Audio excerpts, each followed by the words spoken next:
আসসালামু আলাইকুম ওয়া রাহমাতুল্লাহ নাহমাদুহু ওয়া নুসাল্লি আলা রাসূলিহিল কারীম আম্মা বা'দু ফাআউযু বিল্লাহি মিনাশ শাইতানির রাজীম বিসমিল্লাহির রহমানির রহিম বুখারী শরীফ থেকে আজকে আমরা আরো একটি হাদিস জানব। হযরত আনাস রাদিয়াল্লাহু তাআলা আনহু থেকে বর্ণিত, তিনি বলেন, আমার নিকট বর্ণনা করা হয়েছে যে নবী করিম সাল্লাল্লাহু আলাইহি ওয়াসাল্লাম মুআজ রাদিয়াল্লাহু তাআলা আনহুকে বলেছেন, যে ব্যক্তি আল্লাহর সঙ্গে কোনরূপ শিরক না করে তার সাথে সাক্ষাৎ করবে সে জান্নাতে প্রবেশ করবে। মুআজ রাদিয়াল্লাহু তাআলা আনহু বলেন, আমি কি লোকদের সুসংবাদ দেব না?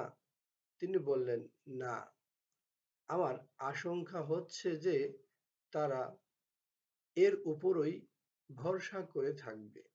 আলহামদুলিল্লাহ, খুবই গুরুত্বপূর্ণ হাদিসটি ছিল।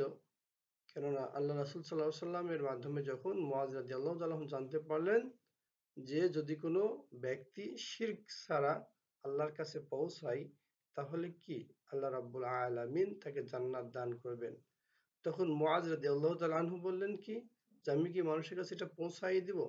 দেন আল্লাহ রাসূল সাল্লাল্লাহু আলাইহি ওয়াসাল্লাম বলছে যে না, কেননা মানুষ অন্যান্য সব কাজ বন্ধ করে শুধু এটুকুন বিশ্বাস নিয়েই থেকে যাবে, অন্য কাজগুলো আর করবে না, আল্লাহর হুকুম আহকামগুলো অন্যগুলো আর মানবে না। যাই হোক, আল্লাহ রাব্বুল আলামিন আমাদেরকে সঠিক বুঝ দান করুক এবং হাদিস থেকে শিক্ষা অর্জন করার তৌফিক দান করুক এবং বাস্তব জীবনে আমল করার তৌফিক দান করুক। ওয়া মা তৌফিক ইল্লা বিল্লাহ। আসসালামু আলাইকুম ওয়া রাহমাতুল্লাহ।